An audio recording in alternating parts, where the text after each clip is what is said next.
Welcome to the Chapter 5 and Chapter 6 Lecture Video 1. In this first chapter, Chapter 5, we're going to be exploring the Middle Ages, also known as the medieval period. In the last chapter, we set the foundation for religion during the early ages, and in this chapter, we'll see other elements of a particular time period. You'll see through chapter 5 and 6 the infusion of religion in this period and a lot of changes in not only religion but other aspects of civilization. This is also the period of time where religion becomes the huge focus and the building of churches becomes an important landmark of humanity. Let's first talk about the medieval period itself. The medieval period's considered that 1,000-year period between the fall of the Roman Empire in 476 CE, which refers to Common Era, and the European Renaissance in 1400. So this time period, this 1,000-year period, is generally known as the Middle Ages. Chapter 5 talks about this concept of synthesis. And synthesis is just the combining of individual parts to form a whole. And this concept of synthesis describes that first phase of this era, which is roughly around 500 to 1100 CE, that Common Era, when there are three distinctive cultures that emerge. There's the classical culture, the Christian culture, and the Germanic culture that all come together to fuel the rise of the West. Now, in territories that would come to be called Europe, the geographic contours of the modern Western states start to take shape. Isolated from the rest of the world by this westward expansion of Islam that we talked about in the previous chapter, the early medieval culture generates unique political, religious, and linguistic traditions that still survive today. We've got Charlemagne, who is considered Charles the Great, and he is going to provide an excellent example of the process of synthesis that characterized the rise of the West. Another concept that we encounter in this time period is the concept of feudalism. Now, the political and military system that established patterns of social rank and statues that dominated early medieval society are considered feudalism. The landmark artworks of the period are animated by the spirit of rugged warfare, the bonds of feudal loyalty, and a rising of Christian piety and belief.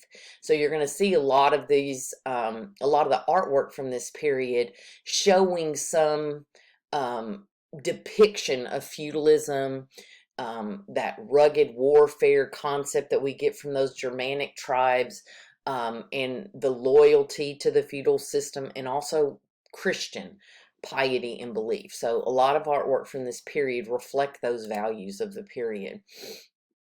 Now, we divide the early Middle Ages, that time period of 400 to 1000 CE in Western Europe, we divide that time period, that early Middle Ages, into three periods. There are the Dark Ages, which you've heard of before. There's the Carolinium era, and there's the Autonian era. And we start to see this collision of the Christian church and Germanic tribes and other barbarian groups. So even though you've got these barbarian groups, these Germanic tribes who would come in and take over things, you still have that collision of those with the idea of the Christian church. So some interesting changes are going on in society. Now, when we think of the Dark Ages, okay, the Dark Ages stretch from that 6th to the 8th century. And in the early 5th century, Anglo-Saxons invaded Britain from Europe, part of this vast migration of Germanic tribes into the former Roman Empire. And Charlemagne, who ruled from 742 to 814, is an example of the convergence of Christian and Germanic cultures. He created an enormous empire. He converted his subjects to Christianity. He structured his government into an early form of feudalism, and he encouraged the revival of classical learning and the arts. Now, from this period, the Dark Ages, that 6th through the 8th centuries, we start to see some interesting things in the way of writing. We start to see these wonderful manuscripts, okay? These beautiful, not only books that give us some beautiful information, but the artwork on these books is just phenomenal. One prime example of that is the Book of Kells, and you see a picture on the slide on the right of the Book of Kells. This was an 8th century Latin gospel. It was produced by monks at the Irish monastery of Kells. It's considered the most richly illuminated of all Celtic prayer books. The initial page where Matthew's account of the Nativity starts features the first 2 Greek letters of the word Christ, chi and rho. Now, when we talk about an illuminated text, okay, it kind of has a twofold meaning. There's the artistic meaning, where they have taken and they have added in not only vibrant colors, but they have added in this gold look, this, and it almost looks as though light is shining from the book itself. And so we call it illuminated, but also there's the metaphorical meaning. This book contains information that is illuminating, right? It's going to educate people. It's going to show them the ways of Christianity or of religion. But when we think about these manuscripts, think about this picture you see on this page with these beautiful colors, this gold leafing that's done, this just beautiful piece of artwork that looks like light is coming through. It is illuminated with all this beautiful artwork. Now, that second era of the early Middle Ages is the Carolinium. The Carolinian culture integrated classical, Christian, and Germanic traditions to form what we call the fabric of medieval life, okay? And we have again that rule of Charlemagne, Charles the Great, that helps bring all of this together. In this period, we have this image of the human figure that becomes important again. You know, we've seen that in earlier times where the human figure becomes very important. And again, that is happening in this period. Again, there's feudalism, that legal and social system. There are the Vikings that are prevalent during this time period. We also start to see something we'll talk extensively about later in this lecture, the Crusades and pilgrimages. And we also see this concept of the monastery, monasteism, this idea of people kind of isolating and living in this compound and focusing on their beliefs and their religion. So these are some concepts that you're going to see a lot in this Carolinian period. And then that final period of the early Middle Ages is the Autonian, okay? And so this connects back to a ruler, right? The Saxon kings came in and conquered, and they were ruling the region. And the most important one of those was a German, Otto. So a lot of the things from this, final early Middle Age period are named after him. So we call it the Autonian. So Autonian art is a continuation of what we see in the Carolinian art. And there's an emphasis on clarity of meaning rather than on realistic depiction of the real world. So we're not going to necessarily see that realistic depiction of the real world. It's going to be more about clarifying meaning in this time period. Now, when we think of the Dark Ages, we have to talk about the Germanic tribes. And when we think about the Dark Ages, it was a dark time. It was not a period of enlightenment. It was, there was a lot of fighting. There was a lot of conquering. There's a lot of taking over. There's a lot of dark times, if you will. And the Germanic people were migratory. They frequently raided and plundered nearby lands for material gain. Yet they settled no territorial state. So they have this more migratory type existence. They're not like stopping and creating settlements, establishments. It's not about permanence, right? It's just about going and getting what you can and getting out and going to the next place. Now, as early as the 1st century BCE, there's a loose confederacy of Germanic tribes that begin to threaten the Roman territories. Remember, we've talked in the past about how powerful the Romans were, but they start to lose some of their power. Well, one of the reasons is people are conquering them. It was not until the 4th century, though, that these Germanic tribes, driven westward by the fierce Central Asian nomads that we've heard of as the Huns, they pressed into the Roman Empire. So, lacking the hallmarks of civilization. Okay, remember, the Germanic tribes didn't have urban settlements. They didn't have monumental architecture that they create. They have not mastered the art of writing. Those Germanic tribes struck the Romans as being inferiors. Okay, the Romans kind of looked down their nose at them. They're inferiors. They're an outsider. They're barbarians. All right, now, the Germanic people lived in pre-urban villages throughout Asia, dependent on their flocks and their herds, and they frequently, as we mentioned, raided and plundered for material gain, but they didn't have a permanent settlement. As the tribes pressed westward, there was an uneasy alliance forged. The Romans allowed them to settle on the borders of the empire, but in exchange, those Germanic warriors had to afford Rome protection against other invaders. So Rome seeks this opportunity. They're like, okay, so we'll let you stay here in this border of our empire, but you have to protect us, okay, against other invaders like the Huns and people like that. One tribe, the Visigoths, eventually defeated the invincible Roman army. Those Germanic tribes were not, this Visigoths, they were not to be trusted. And the Romans let their enemy, be right there in their empire. And so these folks turn on the Romans, they defeat the Roman army, they kill the Roman Emperor Valens, and they disperse his army. And these Visigoths go on to sweep across the Roman border, raiding cities in the declining West, and including Rome itself in 410.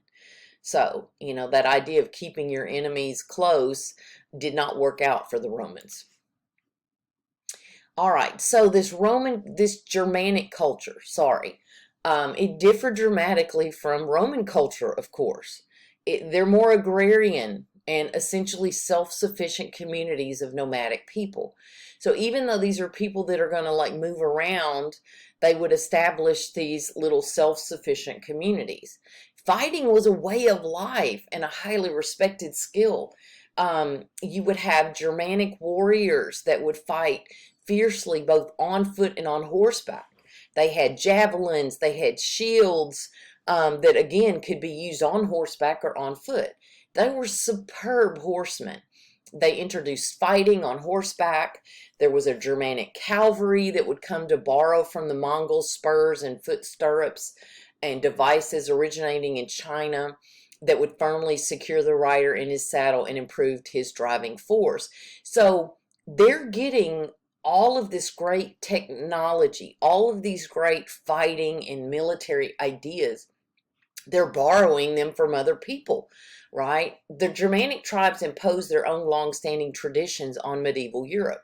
So you see a lot of those Germanic ideals in medieval Europe. Every Germanic chieftain retained a band of warriors that followed him into battle, each of which expected to share with his chieftain the spoils of the victory. This concept of fealty is that loyalty between that warrior and his chieftain. The warrior would reward, or that chieftain would reward the warrior, and this would become a fundamental ideal to the medieval practice of feudalism that we're going to see a little bit later. Now notice this settlement here. You've got kind of like a fortress, right? You've got the lovely little fence around here, guarded opening. You've got, different buildings in the center, other ones around the outside. You can see the animals, right? You can see crops. Everything was self-sufficient, everything they needed in that one location. Germanic law. It was not legislated by the state, as we saw in the Roman tradition, but it was a collection of customs that were passed down orally from generation to generation. These were not people that were writing down their laws, okay? Writing was not something that was part of this culture. They would pass down these laws orally, just like they would pass down their stories of battles and whatnot. From generation to generation, this was passed down. Germanic dependence on custom would have a lasting influence on the development of law, especially common law. And in ancient societies, there were penalties for crimes, and these penalties would vary according to the societal standing of the guilty parties. But among Germanic tribes, the person's guilt or innocence might be determined by an ordeal involving fire or water. Such trials reflected the faith Germanic people placed in the will of natural deities. So they didn't necessarily have this system of how we deal with every crime, right? But they might determine somebody's guilt or innocence by some ordeal. Okay, can you survive this ordeal? All right, Germanic literature and art. We get some wonderful literature and art from these Germanic peoples. In literature, we had Germanic traditions of personal valor and heroism associated with this warring culture, and that's reflected in the epic poems of the early Middle Ages. Remember back in Greek times and in Roman times, we had those stories like the Iliad and the Odyssey and the Aeneid, all focusing on that hero culture. Well, we have that with the Germanic tradition as well. A famous one that I hope you've had exposure to before is Beowulf. It recounts three major adventures which immortalize the mythic origins of the Anglo-Saxons. Now, this story, again, not written down for over 2 centuries. So the story was just shared and told in that oral tradition over and over. If you were, remember these are migratory people. So you might hear this story and then you might retell this story in the next place you're in or the 5th place you're in. So this story would travel across large regions and continue to be told and until it's written down 2 centuries later. We've got the Song of Nibelungs, the Song of Roland, also very famous pieces of literature, as well as art. The art of the Germanic people consists largely of easily transported objects such as carpets, jewelry, weapons, okay? They buried the most lavish of these items with their chieftains in boats that were cast out to sea. They didn't believe in burying their dead. They would cast them back out into the sea on these funerary type boats. You had high quality of so-called barbarian art shows that technical sophistication and artistic originality were by no means the monopoly of civilized societies. Here are these barbarians that are able to create these beautiful pieces of jewelry and weapons. Such artifacts also demonstrate that continuous diffusion and exchange of styles across Asia and into Europe. Because again, these are moving people, right? So this style is, not only reflective of what they see as they move, but also what they have shown others as they move. And you see up here, a piece, a beautiful piece, all right, that was part of, it was like the end to the handle for a sword. So, and look at the beautiful artwork and the detail. As Germanic tribes moved into Europe, their art and their culture mingled with that of the people with whom they came in contact, like we said. So you get this fusion of the Celtic and the Anglo-Saxon styles, more of the Irish or Scottish or the British what we know as British styles.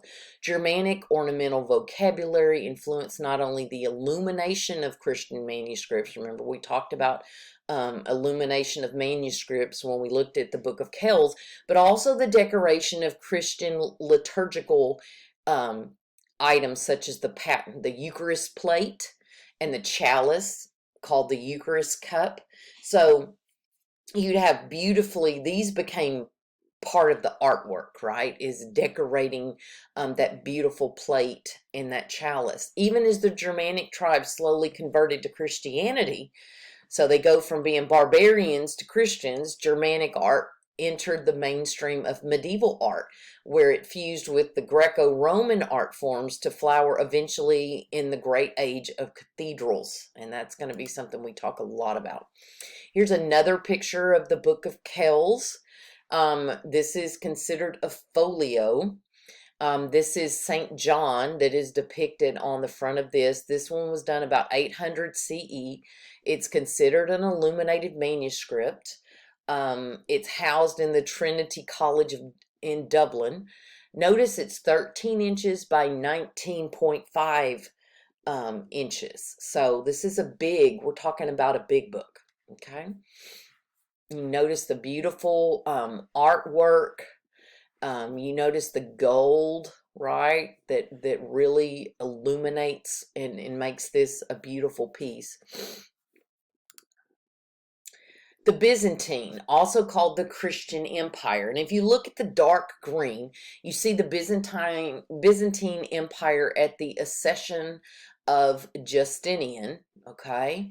And then you see the Byzantine Empire at the death of Justinian in AD 565, in that lighter green. Okay, so you see some changes there during that rule of Justinian. Now, the age of Charlemagne. This was that chieftain we mentioned, Charles the Great. And here you see in this picture, a beautiful inside of a medieval building. You see a lot of the gorgeous artwork that's got, a lot of gold, a lot of illumination there. You see the beautiful columns and arches, a lot of gold. Okay, you see marbled looking parts to the columns, just some beautiful, beautiful architecture we're going to start seeing. So when we talk about Charlemagne, due to the classical influences encouraged by Charlemagne, the human figure, as we mentioned before, once again becomes an important part of visual art. Music is also a passion of his, and the monks he drew in from Rome brought with them Gregorian chants. So for his whole reign, he pursued this dream of restoring the Roman Empire under a Christian leadership. That's his big goal. He conquered vast areas of land that we would later call Europe. He had holy wars, the Christian equivalent to the Muslim jihad. He was having these Christian holy wars that resulted in the forcible conversion of the Saxons east of the Rhine River and the Lombards of northern Italy and the Slavic peoples along the Danube. His campaigns also pushed the Muslims back beyond the Pyrenees in Spain. Pope Leo III crowned him the Emperor of the Romans, thus establishing that firm relationship between the church and state. And this cast him as the prototype of Christian kingship. He revived the trade to the east, and he stabilized the currency between the currency of the realm, and even pursued diplomatic ties with Baghdad. Now, think about all of these things that he's wanting to do, right? His passion for music, we're going to talk later about all the changes to music. He has a passion for education. He has a passion for Christianity, and all of this is huge in helping form that region and the belief system. All right, so when we look at that Carolinium period, it's actually Latin for Charles, and it becomes this Carolinium Renaissance, the rebirth of learning and literacy. And we're going to be talking a lot more about the Renaissance in the next couple chapters. Charlemagne encourages a rise in education. Just like the Germanic warrior chieftains, he can barely read and write. Remember, in this time period, it was the monks who could read and write. They're the ones translating documents. They're the ones doing all this. But the average person, or even the leader, could barely read and write. He invited to his court missionaries and scholars from all over the world, all over Europe. There is Alcuin of York, an Anglo-Saxon monk whose work as a teacher and translator fosters a glorious revival of learning. This is that period when there becomes a focus on education and learning, which is going to be so important to the civilization and to the society. With Alcuin's help, Charlemagne establishes a school at his place and similar schools at Benedictine monasteries throughout the empire, where the monks and the nuns were copying those religious manuscripts along with classical texts on medicine, drama, and other secular texts. A lot of those texts that we had from ancient Greece and Rome, they're copying, okay? So there are other copies of it. There's no copy machine. The Carolinium copyists replaced the difficult to decipher Roman script, which lacked punctuation and spaces between words. They replaced it with this neat, uniform writing style known as the Carolinium minuscule, the model for the modern typography. So 80% of our oldest classical Latin manuscripts survive in what we now call Carolinium copies. If it weren't for Charlemagne and having more and more of these copied by the monks and the nuns and other people learning to read and write, we probably would not be able to understand any of those classical Latin manuscripts. Now, we have to talk about this monastic complex. It's the heart of Charlemagne's educational revival in the way of the monastery. So monasticism developed rapidly from its founding by Saint Benedict in 480 to 543. His guidelines, the basis of the Benedictine order, stipulated that monasteries should be self-sufficient. They not only did monks attend to their religious duties, they also worked the grounds, the gardens, the kitchens, and revised, copied, and illustrated liturgical books. Now, think about this. This sounds sort of like some of these Germanic little settlements that were temporary, right? So this idea of the monastic complex, this self-sufficient location and settlement where not only was it about religion, but it was also about being self-sufficient, growing things, tending things, cooking what was, raised, and also doing this revising, copied, and illustrating. All of this goes back to this. This is going to be the beginning of the education system. So the monks and the nuns would live and work within the religious precincts. Monasteries or abbeys were communities for prayer and the preservation of Christian and classical learning. There was a church that served as a place of worship and as a shrine that housed the sacred relics of Christian saints and martyrs. Both the floor plan of the abbey church and the organization of the monastic complex was, as a whole, manifests those classical principles of symmetry and order. At the same time, the complex provided all the necessities of daily life, and they could be isolated from the outside world. They didn't need the outside world. Now, this is a famous monastery. This is the St. Gall Monastery in Switzerland. So here you have a beautiful picture of the outside of this complex. Here you have a floor plan, basically, a layout. In fact, this is the oldest surviving architectural drawing that we have, and it's of this monastery. Now you can see the whole complex in this center diagram. All right, you see the two towers. Okay, so you know this was the, this was the church itself, right? Maybe. And then you've got all of these buildings that surround it that are part of this complex. You can see the major floor plan from the church. Remember things we learned, like this is that central aisle, right? Here are those outside aisles. There's that apse, right, at the back. And then, of course, you've got the floor plans for all the additional buildings. Now, after the early Middle Ages, we start to see some things like the medieval book, okay? Always before, remember, a lot of these books had been about copying religious books, right? This is considered the great era of book production. Because again, guess who's producing these books? The monks and the clerics, okay? These Carolinium books were prepared for and by monks and clerics rather than for lay people, most of whom could neither read nor write. So we got a lot more books being circulated, but we still have a lot of people that can't read or write. Pre-Carolinium manuscripts appeared as continuous rolls, right? They would be on a scroll type situation where you could roll it up and it was just one continuous piece. But in the 9th century, they took the form of actual bound pages. Manuscripts were written on parchment. And the parchment could be sheepskin, or there could be a vellum material, which was calfskin. And it would be dried, and then it would be used. It would be hand decorated, and remember, illuminated.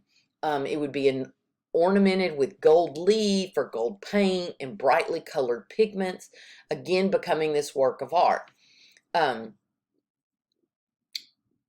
An opening letter was often historiated, embellished by a narrative representation appropriate to the subject of the text. Medieval Bibles and liturgical books were lavishly ornamented, as would befit their sacred character.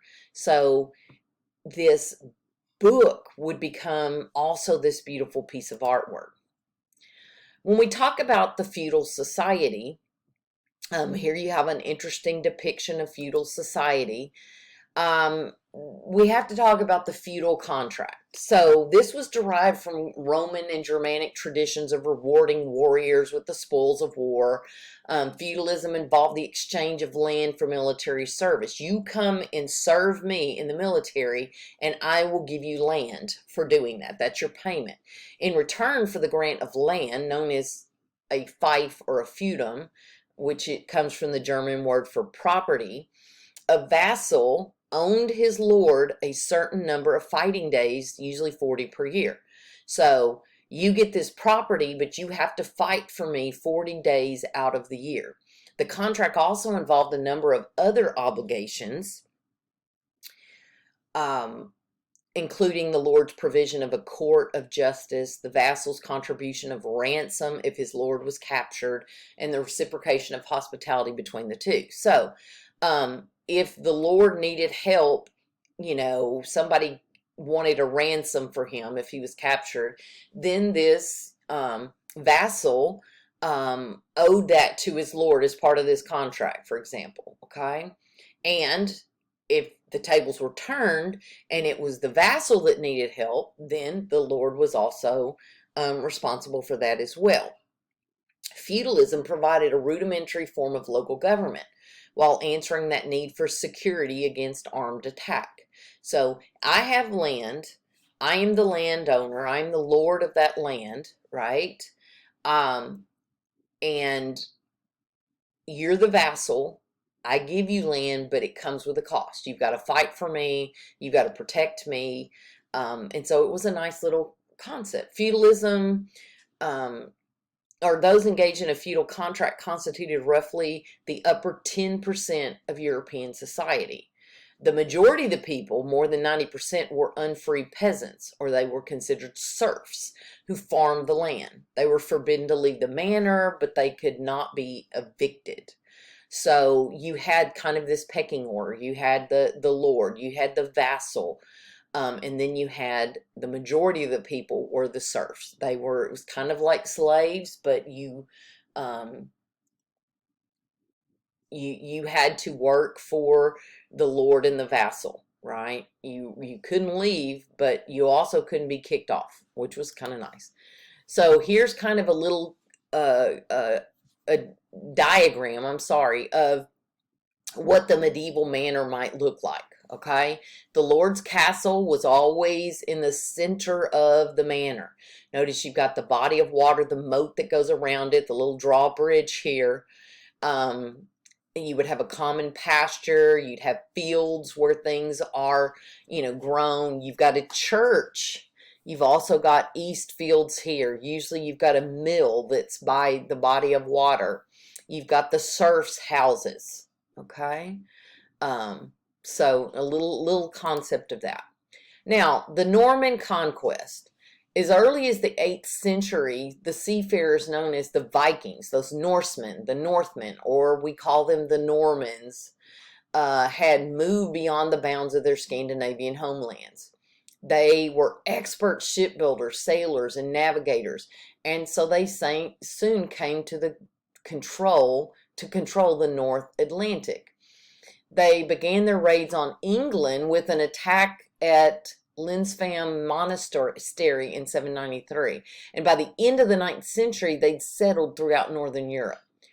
And then in 1066, famous day that you've heard of, I'm sure, in history, under the leadership of William of Normandy, we call him William the Conqueror, some 5,000 men crossed the English Channel. And at the Battle of Hastings, William defeated the Anglo-Saxon King Harold and seized the throne of England. The Normans brought feudalism to England. England became one of Europe's leading medieval states. Now, when we think of that Norman castle, right? We know now that Norman castle reflects the Normans, right? They led the way in the construction of stone castles and churches. Now, this is going to be a game changer, okay? Atop hills, and at vulnerable sites on the coast, the Norman kings would erect castles or forts. So they're atop the hill so they can look down and they can see, they're on the coast, they can see if someone's coming to try to invade. So it was a very smart thing. They have what's called a keep, which is a square tower. And when we see medieval castles, we think square towers, okay? They also have crenellations, which are tooth-shaped battlements, okay? And so you see the tooth-shaped battlements. I mean, you can get in there and you can, you can fight from those. There's the moat, okay, which is this trench that is usually filled with water that surrounds the castle, okay, that kind of isolates it. It becomes like an island. And then you've got the bailey, which is a flattened area, and the motte, a large mound. And you can see those. You see the bailey there, right, a flattened area. You've got you see the castle, the keep, the square tower, right?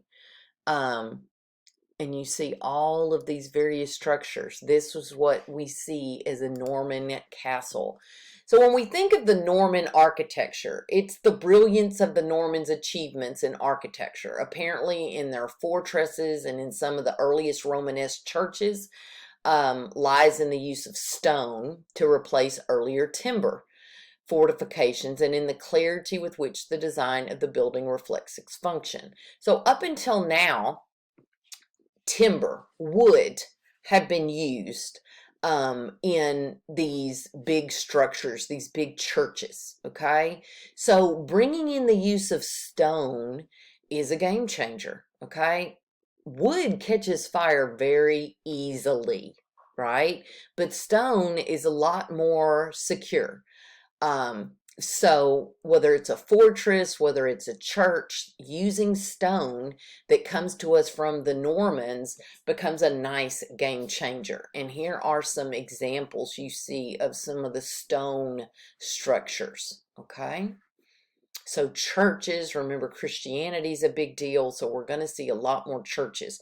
And as we go along this timeline, we're going to see some big changes to the building of churches and the material that's used and the architectural elements that are used. Another important thing to talk about in the way of this time period in artwork, there is the Bayeux tapestry. Now, this is a unique record of the Norman conquest of England, which, of course, is a major historical event. It's one we've all heard of, the Norman conquest. This tapestry looks like it's woven, okay? And I think I've got a picture, okay? You can see a picture there. You can see a picture there.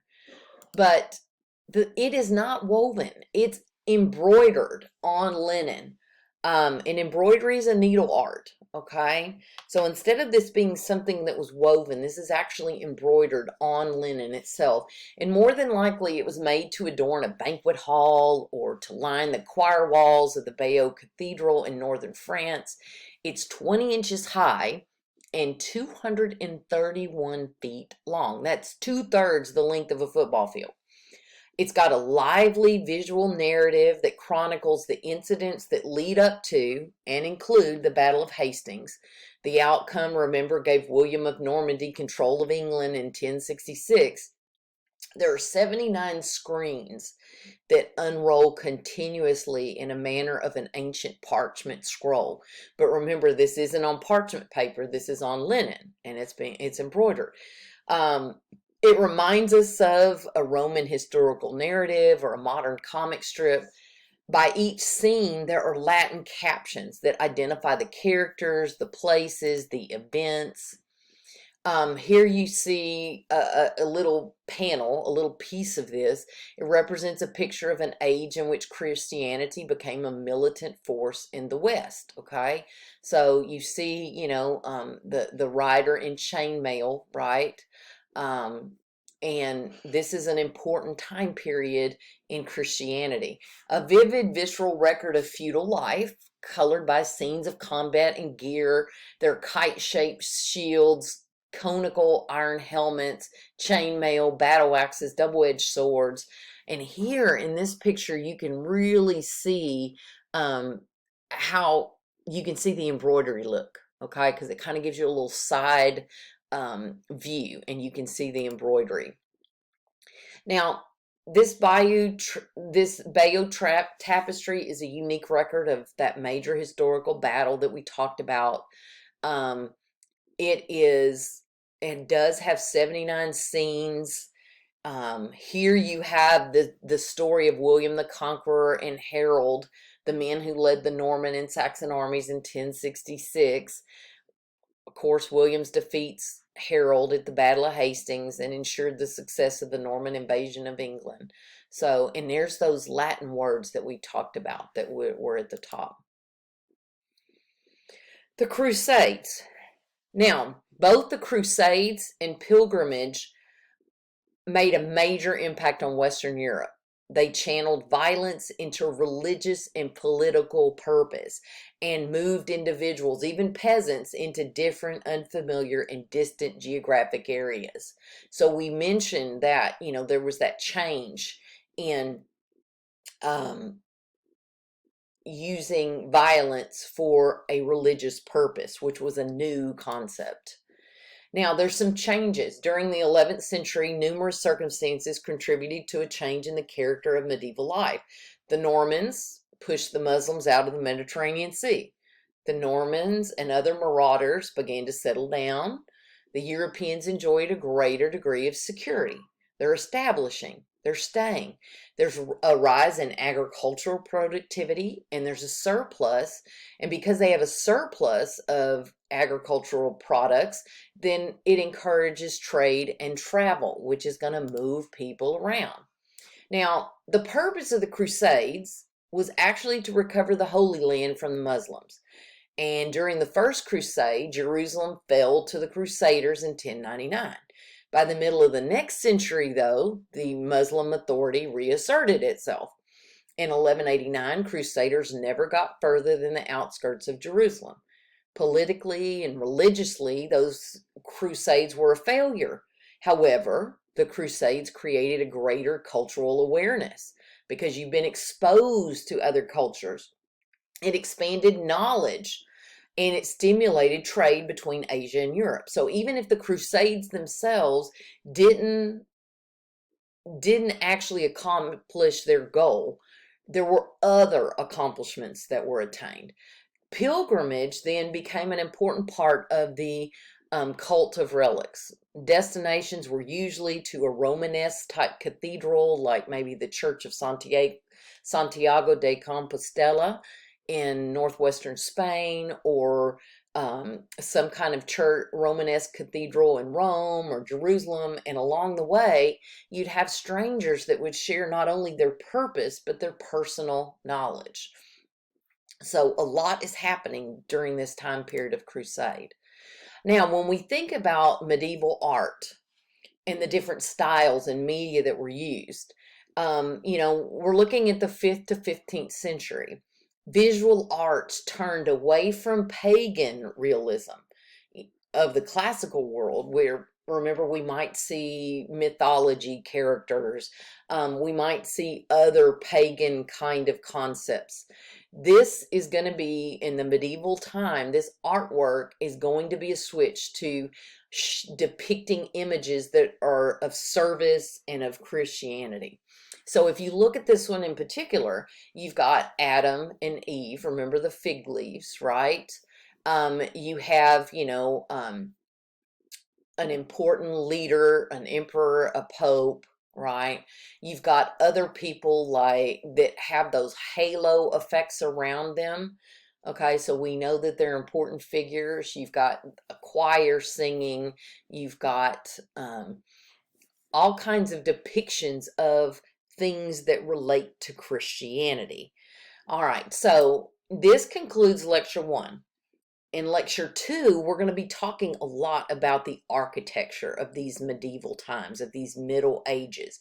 And there are some big things that are going to be happening in the way of architecture. So I look forward to rejoining you again for lecture 2. Thank you for joining me.